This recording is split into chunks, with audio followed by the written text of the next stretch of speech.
Olá, olá, meus queridos amigos. Aqui é o professor Marcelo Bichoro da Silveira. É um prazer imenso encontrar os amigos não só do Resenha Forense, mas também do site Encontros Acadêmicos para o nosso sexto encontro deste pequeno curso de Filosofia do Direito. Este sexto encontro é intitulado Ciência do Direito Positivo e Dogmática Jurídica. E eu vou direto ao ponto 1 do caderno, não tem número, mas esse seria o primeiro tópico mesmo, Ciência do Direito Positivo e Dogmática Jurídica. Vejam, com este pequeno curso aqui de Filosofia do Direito, eu quero me dirigir principalmente aos iniciantes, e eu quero fornecer um conceito mínimo aqui de o que significa jurisprudência. Isso é necessário porque eu tenho que responder ao questionamento importante da filosofia do direito, que é justamente quais são as relações entre a filosofia do direito e a jurisprudência. Então, o sujeito que está no começo, na graduação em direito, não sabe o que é jurisprudência e não consegue entender por que há essa divagação e se é possível essa divagação. Qual é a intersecção, afinal, entre a filosofia do direito e a jurisprudência e o que significa jurisprudência antes de prosseguirmos com essa relação. Em suma, por jurisprudência, se deve entender o conjunto de decisões dos tribunais que, reunidas entre si, convergem num sentido. Então, várias decisões por um tribunal, num mesmo sentido, gera o que a gente chama de jurisprudência. É um entendimento que se consolida com o passar do tempo numa corte, num tribunal, num juízo. É a soma, portanto, de julgados que contam com uma harmonia em si. É a soma dos julgados harmônicos entre si, casos concretos apreciados pelas cortes. Alguns autores utilizam a palavra jurisprudência com a inicial maiúscula, o J maiúsculo, jurisprudência com J maiúsculo, querendo com isso designar a ciência do direito positivo. Assim, por exemplo, o Miguel Reale e também o meu grande amigo Jonathan de Castro e Silva. No momento de maior refinamento, segundo a proposta aqui seguida, a assim chamada ciência do direito positivo se transforma em dogmática jurídica. A ciência do direito positivo vai mais além do que uma ciência da legislação vigente num país. Abarca o estudo do direito positivo de todos os países e o direito que já deixou de ser positivo, entre aspas, por assim dizer, tornando-se muitas vezes até um fenômeno da cultura. E aí surge o direito comparado até como disciplina jurídica autônoma. Só que a dogmática jurídica não é a ciência do direito positivo. Alguns colocam as duas no mesmo patamar, eu vejo diferenças, pelo menos tento diferenciá-las. Na verdade, eu encaro aqui a dogmática jurídica como parte da ciência do direito positivo. Um dogmata estará preocupado com duas coisas. Em primeiro lugar, com a lei, que seria preceito, comando, imperativo, e em segundo lugar, com o instituto jurídico. Como se percebe, eu defendo a ideia aqui, de acordo com a qual a dogmática jurídica é o ponto culminante da pesquisa científica do direito. Então, a ciência do direito positivo e a dogmática jurídica seriam coisas distintas, interseccionadas, é verdade, mas distintas, diferentes. A dogmática jurídica parte do direito posto, consubstanciado em regras. A ciência do direito tem tarefa eminentemente jurídica. Antes mesmo da colocação da regra, se faz ciência do direito. Isso é muito claro. Você constrói categorias gerais antes do próprio ordenamento jurídico. A ciência do direito em si considerada de forma lata existe muito antes e até depois da formulação da regra. Antes do Código de Processo Civil você já tem dogmática processual, por exemplo. A regra jurídica não passa de um momento conclusivo da construção jurídica. Eu reconheço, e não estranhem se encontrarem autores dizendo algo diferente, eu reconheço que muitos juristas e até filósofos discordam da posição que eu estou adotando aqui. Como eu sofro inegável influência do Miguel Reale, eu faço a distinção, Ciência positiva do direito é uma coisa, dogmática jurídica é outra, ainda que haja grande relação entre as duas. Essa diferenciação seria negada, só para dar um exemplo, por Hans Kelsen, né? Para o Hans Kelsen, a ciência do direito positivo se confundiria com a própria dogmática jurídica, né? É a escola do direito puro ou escola de Viena.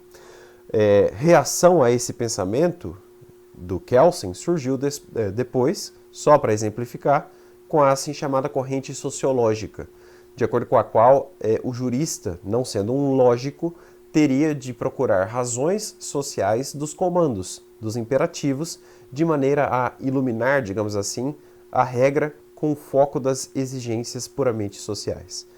Entre essas duas últimas correntes, né, entre a pureza da escola de Viena e a riqueza exagerada da escola sociológica, nós temos o culturalismo jurídico, que talvez tenta equilibrar as duas visões de pensamento, e é justamente a corrente pregada pelo professor Miguel Reale.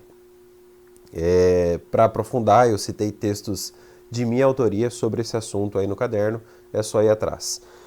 Quando o legislador ordena juridicamente, ele formula preceitos em artigos, parágrafos, incisos e alíneas, pelo menos na tradição legislativa brasileira, né?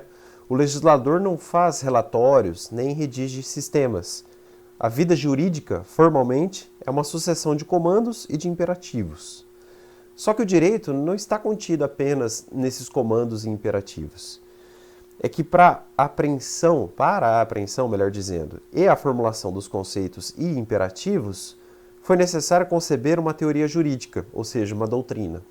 Esse ponto tem que ser bem estudado por todos vocês, principalmente para quem está no começo de graduação. Presta muita atenção nisso. É o estudo da doutrina que vai esclarecer as suas posições enquanto juristas, advogados, juízes. É o bom estudo dogmático e doutrinário que ilumina a sua posição enquanto jurista. Então, não menoscabe a doutrina e o papel da dogmática. Não troque a doutrina por resumo, porque dá problema depois. É impressionante como uma pessoa defasada de doutrina comete sérios equívocos na prática forense, na prática forense, não é? Confundindo termos, empregando técnicas inadequadas e até incorrendo em erros graves, crassos até, eu diria. Então, tomem muito cuidado com isso. Esse é um aviso primoroso, importante, que tem que ser dado para quem está no começo da graduação. Como esclarece Adriano Soares da Costa, o direito é linguagem. Não apenas linguagem, porém, e muito menos apenas linguagem formalizada. Há o direito positivo e há a ciência do direito. Estamos a nos referir àquele, ou seja, ao direito positivo, através dessa, ou seja, através da ciência do direito. É como cientista que você analisa o seu objeto, que é a lei. Ali, ou seja, na ciência do direito, linguagem é objeto, versada aqui pela metalinguagem. Na verdade, ali, no direito positivo, linguagem é objeto, versada aqui, ciência do direito, pela metalinguagem. Boa colocação do grande Adriano Soares da Costa. Aliás, Recassin Sitges advertia contra as falhas e os perigos da interpretação gramatical ou literal dos textos de lei. Vejam, se direito fosse apenas ler a lei, qualquer sujeito alfabetizado seria jurista, né? Eu sempre falo isso. E veja a advertência do Recassin Sitges. Os termos empregados pelo legislador não têm necessariamente o significado que lhes atribuem os léxicos, mas são lidos e entendidos segundo a compreensão comum que se lhes atribui em determinado tempo e lugar, que podem ser outros quando da aplicação da lei. A outra, porquanto o mesmo vocabulário encerra mais de uma acepção, não se podendo, demais disso, elaborar noções gerais comuns a vários sistemas. A hipoteca, por exemplo, nos direitos inglês, americano e mexicano. É bastante diferente mesmo. Aqui é um direito real de garantia. Nos Estados Unidos, provavelmente seja um tipo de financiamento parecido com a nossa alienação fiduciária, na verdade. É bem diferente. Nesse sentido, quando estudarem qualquer capítulo aí do Código Civil, só para dar um exemplo, né? Por exemplo, ficou redundante, né? Eu falei exemplo 2 vezes, mas é exatamente isso. Quando estudarem Código Civil, e aí eu daria o exemplo aqui do contrato de compra e venda dentro do Código Civil, eu peço que você examine o texto do Código Civil segundo a sua sucessão de dispositivos, desculpe. E aí você pode buscar nisso aí um nexo lógico, ou seja, uma razão de ser de cada preceito. Essa é a recomendação que eu faço aos meus alunos de começo de graduação. Busquem o nexo lógico e uma explicação unitária dos imperativos. Quando assim operarem, conseguirão subir do texto da lei para o instituto jurídico. Para esmiuçar o exemplo da compra e venda, segundo o panorama da teoria geral do fato jurídico, eu gosto de dar esse exemplo, né? Na verdade ficou estranho do jeito que eu falei. O que eu quero dizer é o seguinte: para melhorar o exemplo que eu dei da compra e venda, eu jogo ela na teoria do fato jurídico. E daí a gente consegue concluir o seguinte: a compra e venda em si considerada, por si só já é um fato jurídico lato sensu. Mais especificamente, é um ato jurídico lato sensu. E mais precisamente ainda, é um negócio jurídico. E se você se situar bem assim na matéria, fica muito mais fácil entender questões dogmáticas outras. Se é negócio jurídico, é provável que o negócio admita uma repercussão eficacial por vontade das partes. Uma imposição de multa, por exemplo, a colocação de um termo, de um encargo, de um ônus, de um dever, de uma sujeição, etc. O trabalho do dogmata, portanto, é um trabalho que implica a ida do texto legal até o instituto jurídico, visando compreender unitária e logicamente os preceitos. Quem aplicar o texto sem subir ao instituto é um rábula somente. É um sujeito que sabe decorar a lei, mas não entende os institutos jurídicos. O estudioso do direito é quem, ao interpretar um texto legal, o faz tendo diante de si a visão intelectual do instituto. O estudo dogmático realiza, letra A, a interpretação, que vocês estudam em hermenêutica. Letra B, a construção, que seria a aplicação prática dos institutos. E letra C, a sistematização, que seria a confecção da doutrina, em suma, né? Ou seja, confecção de unidades mais altas que abrangem vários institutos em um sistema, em um único sistema. Esse é o papel da doutrina. Papel importante. Pode-se afirmar, então, que o trabalho da jurisprudência, e eu já defini a jurisprudência no começo da aula, ainda que basicamente, é um labor, acima de tudo, dogmático também. Sim, porque o jurista aceita a norma como dado do direito positivo. Ele não vai impugnar a lei positiva. Os juristas não podem investir quixotescamente contra o texto legal da lei, sob pena de criarem teses contra a legem. Um jurista deve apenas interpretar a força lógica do preceito, comparando-o com os demais preceitos da legislação vigente. Daí em diante, deverá ordenar, construir e sistematizar a ciência jurídica, né? Os verbos encaixam-se bem no papel da dogmática jurídica. O direito, nessa visão, na verdade, os verbos se encaixam bem no papel da dogmática jurídica. O direito, nessa visão, é uma espécie de arquitetura das ciências sociais, porque ordena as formas de conduta, ação e omissão, sempre tendo em função um fim, que é a justiça. A lei obedece sempre a um determinado processo de elaboração, vocês estudam isso em constitucional, principalmente constitucional, e ao mesmo tempo obedece a uma determinada forma. A maneira de produzir o direito e a forma pela qual o direito se produz, tudo isso envolve problema do direito. O político, no momento em que ele legisla, tem de tomar alguns cuidados. A obra de legislar não é uma obra puramente jurídica, mas em hipótese alguma pode deixar de ser também jurídica. Legislar é um ato político e complexo, abrangendo aspectos jurídicos. Por exemplo, seria ontologicamente impossível prever crime culposo tentado. Né? Seria uma aberração lógica. Então é preciso tomar muito cuidado também ao legislar. Neste complexo ato de formatação dos preceitos legais, corporificando o ser nos comandos das formas imperativas, o legislador já tem diante de si uma visão integral do instituto jurídico. O legislador, de alguma forma, parte da doutrina para o preceito. O jurista depois vai do preceito para a doutrina. Não são trabalhos separados, são trabalhos que se completam, são pesquisas complementares. Eu gosto muito de um exemplo dos penalistas, mais precisamente do Zaffaroni e do Pierangeli, que mostra eles trazem um exemplo que mostra muito bem esse raciocínio que eu acabei de falar para vocês. O caminho metodológico do juiz é diferente do caminho percorrido pelo legislador. Esses penalistas que eu mencionei há pouco dizem o seguinte: quando o legislador encontra-se diante de um ente e tem interesse em tutelá-lo, é porque o valora.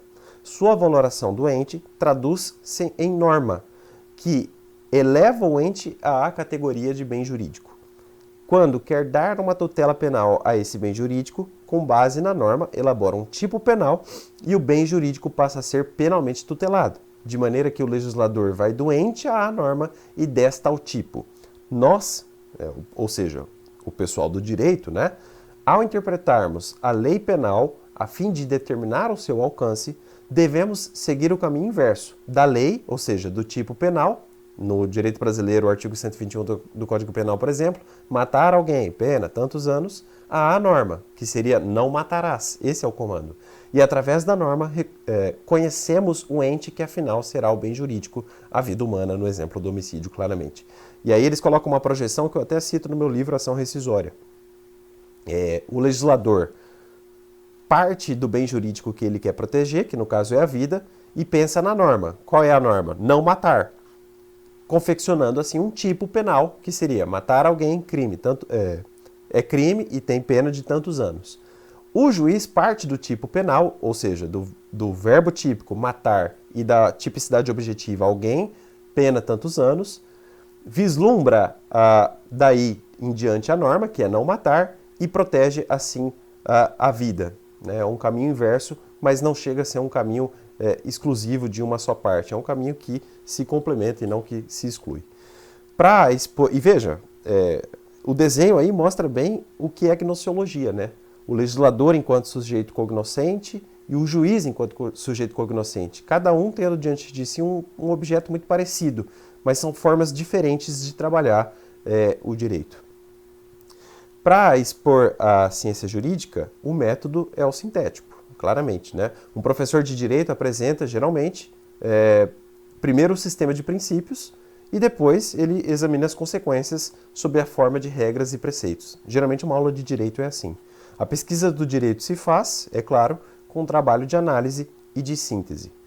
Note você que me assiste que a síntese não exclui a analítica, né? Um método não exclui o outro, mas antes o implica necessariamente. Desse trabalho de descobrimento analítico e de esclarecimento sintético do trabalho de síntese, que vai revelando novos problemas e sugerindo novas análises, e elas exigirão novas sínteses. Ficou um pouco estranha essa redação, né? Eu vou corrigir aqui, ó.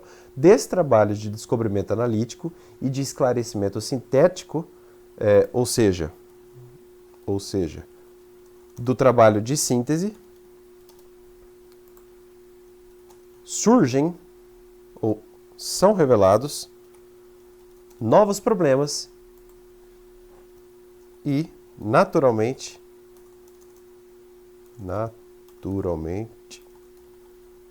são sugeridas novas análises.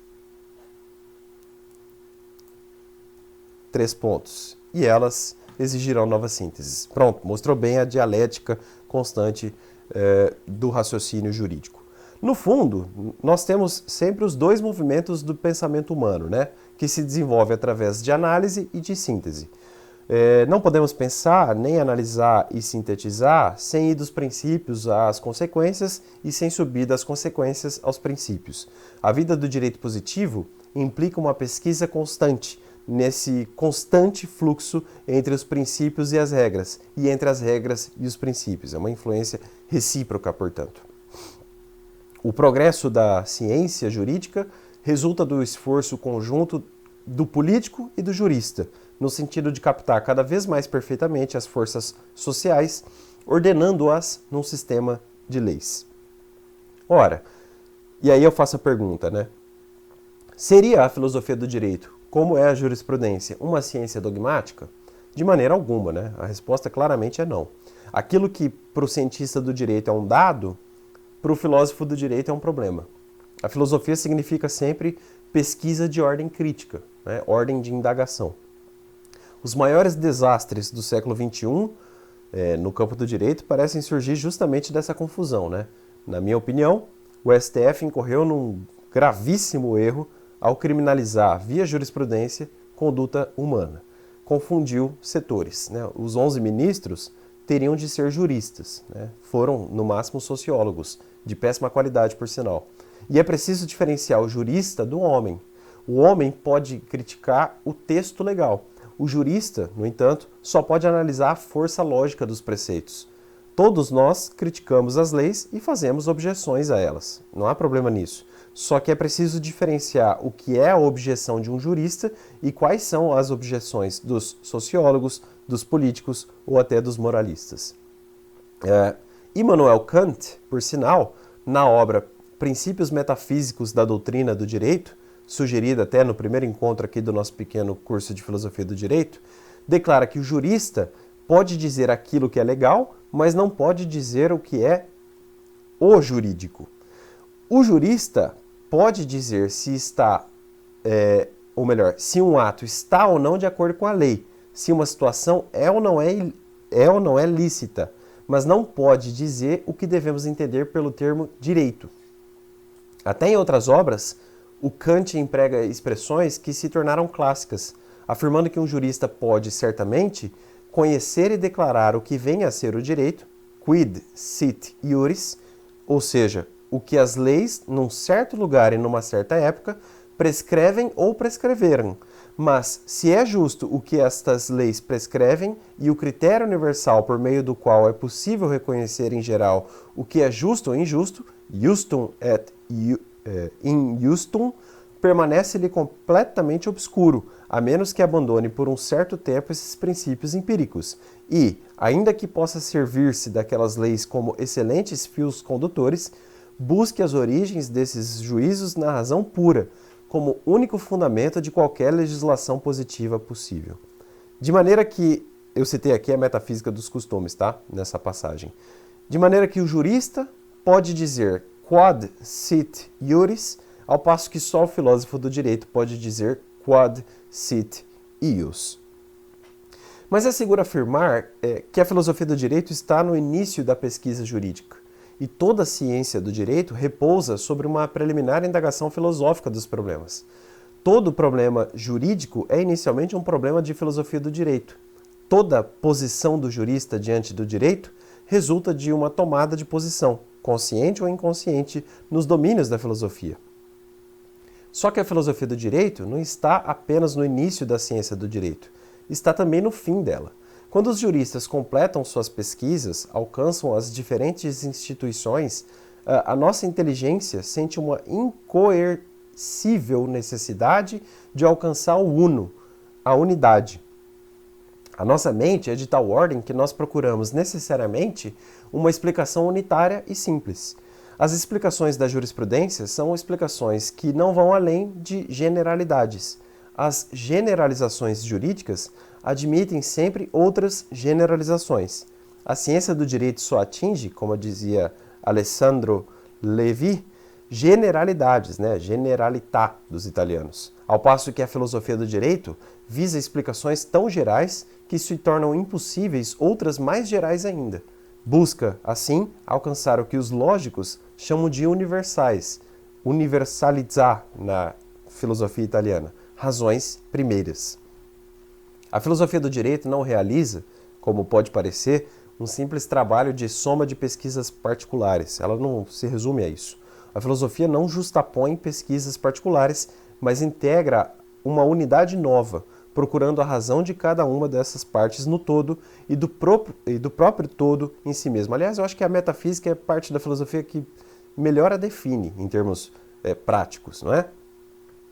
É por isso que a filosofia do direito não se reduz jamais a uma enciclopédia jurídica, a um mero amontoado de princípios gerais fornecidos pelas disciplinas particulares. Dogmática jurídica, enfim, é a ciência do direito enquanto destinada a apreender o sistema dos comandos postos pelo legislador em um ordenamento jurídico positivo, alcançando um sistema organizado coerente. Pessoal, esse foi o 6º encontro. Eu volto no 7º encontro para falar da posição da teoria geral do direito na filosofia do direito. Até mais.